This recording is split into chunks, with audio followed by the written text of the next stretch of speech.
Assalamualaikum warahmatullahi wabarakatuh. Waalaikumsalam warahmatullahi wabarakatuh. Saya di sini Said Abdullah dan Ibnu Ubaidillah dari Universitas Darul Ma'arif akan meneliti tentang olahraga Jiu-Jitsu.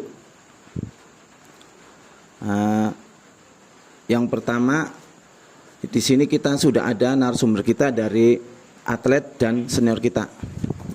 Yang pertama, saya akan menanyakan kepada atlet. Gimana kabarnya nih? Alhamdulillah baik, Pak. Salam olahraga Jiu-Jitsu. Salam olahraga OS. Yang saya tanyakan di sini, apa yang dapat menyebabkan terjadinya cedera pada saat olahraga Jiu-Jitsu? Jadi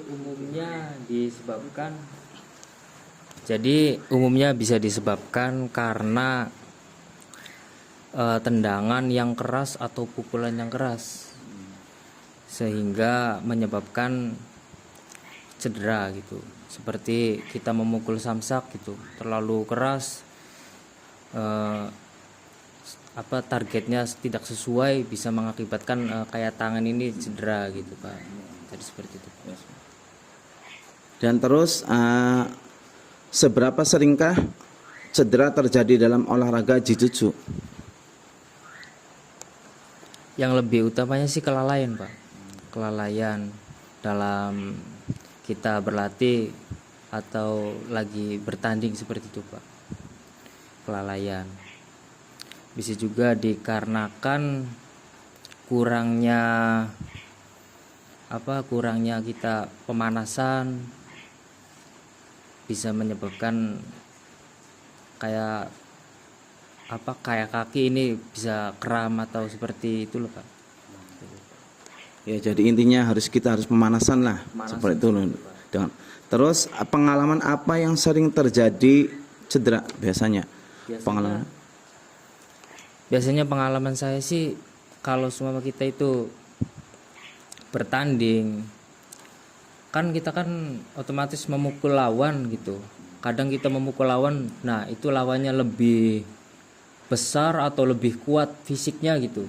Kadang kita terus memukul tapi lawannya menangkis dengan sikut. Nah, kadang kita itu bisa terjadinya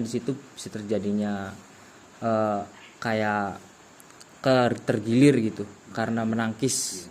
Nah, menangkis seperti itu, Pak. Terus bagaimana mensiasati agar cedera tidak parah? Agar cedera tidak parah, yang lebih utamanya sih pemanasan yang disiplin lah, jangan konsisten, pemanasan yang lebih konsisten, terus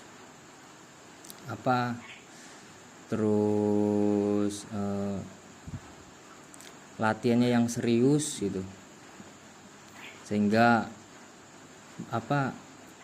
kayak kita berlatih itu enggak, fokus kita itu tetap terjaga, sehingga tidak bakalan adanya cedera seperti itu, Pak.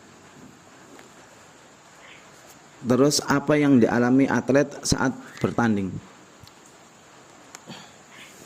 Waktu pengalaman saya utamanya sih kayak nervous gitu, Pak. Kayak nervous. Dikarenakan kan, Pak, banyaknya orang gitu. Kayak dulu materi kita udah dilatih, ditempa gitu setiap hari. Setelah masuknya ke arena gitu, dengan dilihat segitu banyaknya penonton, nah itu jadinya kayak nervous, kurang pede gitu. Biasanya seperti itu, Pak, lebih umumnya yang saya. Jadi intinya kita harus konsisten dengan pertandingan dan jangan ragulah dalam bertanding ya. Lebih utamanya sih sering pemanasan biar jangan tidak ada cedera gitu. Dan selanjutnya saya serahkan ke Pak Ibnu. Ya, terima kasih Pak Said. Sekarang saya mau menanyakan ke atlet senior ini atau atlet yang udah tidak aktif lagi lah dalam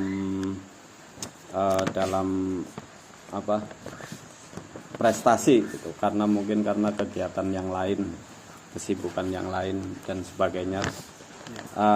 Sekarang saya mau menanyakan nih ya, yang pertama, apa yang sering dialami atlet jika terkena pukulan atau tendangan? Ya pastinya nyeri ya, pastinya nyeri, sakit. Apalagi kalau misalkan tendangan itu mengenai di area perut ya kan, bisa mengakibatkan kita kayak sakit perut, kayak mules ya kan. Terus Apalagi ulu hati lah gitu betul ya. sekali, ulu hati itu bisa menyebabkan kita sesak sesak nafas juga kan. Bisa jadi KO juga gitu ya. Iya, bisa jadi KO juga. Terus tendangan, pukulan kita tangkis kan bisa mengakibatkan kita nyeri juga pada bagian lengan, Iya. pada bagian kaki juga, karena saking kerasnya tendangan musuh dan tendangan dan pukulan lawan itu kan. Mungkin lawan saking besarnya bisa jadi gitu ya. Bisa jadi juga ya, karena perbedaan tenaga. Iya, siap. Yang kedua yang saya mau tanyakan nih, apa saja cedera yang paling umum dalam bela diri jiu-jitsu? Yang paling umum gitu. Yang cedera paling umum sering. itu biasanya sering terjadi di area lengan, kalau enggak di tungkai kaki. Karena terjadi di lengan itu ketika kita memukul lawan atau menendang lawan itu biasanya kita merasakan nyeri gitu.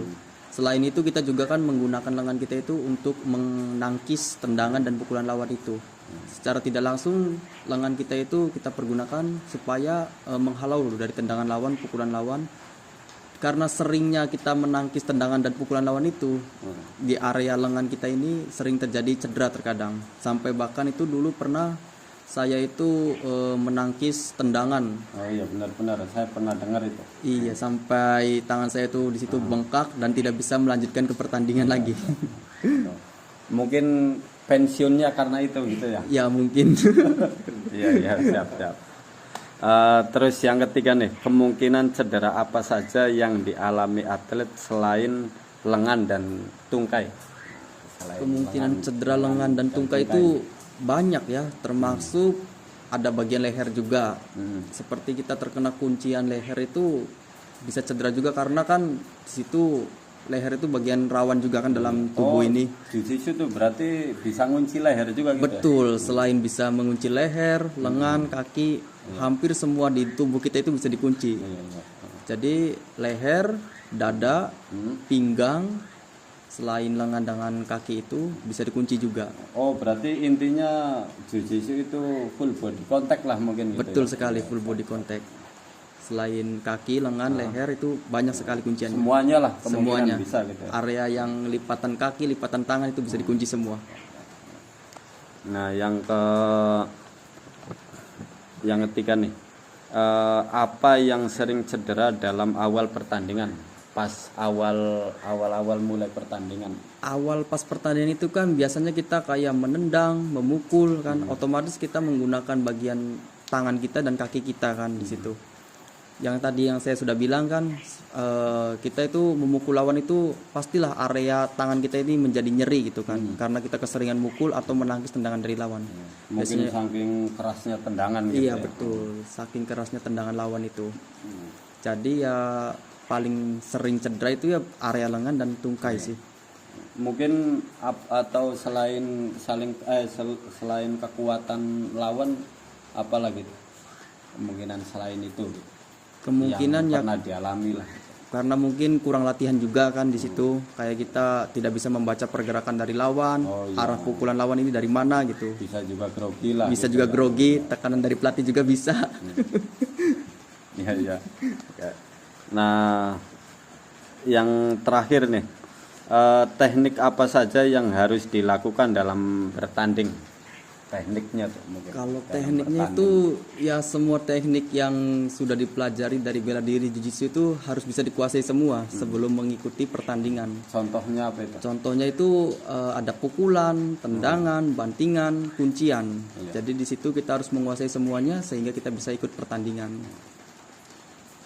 Nah, apa tuh yang dulu pengalaman dulu tuh gimana? Dulu itu seperti kayak ada kan pertandingan itu dibagi dua kelas, ada fighting system, ada newaza. Nah, kalau fighting system itu dimulai dari kita stand up. Stand up itu dimulai dari tendang dan pukul di situ. Terus ada juga newaza itu yang langsung kita lewat bantingan dan kuncian. Jadi seperti itu. Jadi harus kita kuasain semua agar kita bisa mengikuti pertandingan tersebut. Terima kasih jawaban dari atlet senior Jiu-Jitsu nih ya. Terima kasih juga saya yang sudah meneliti atau mewawancara dari atlet senior Jiu-Jitsu. Terima kasih, mungkin saya kembalikan ke Bapak Said. Demikian wawancara kami dengan atlet, dengan senior, juga kami berdua. Kami mohon maaf jika ada kesalahan kata-kata. Wabillahi taufiq wal hidayah. Wassalamualaikum warahmatullahi wabarakatuh.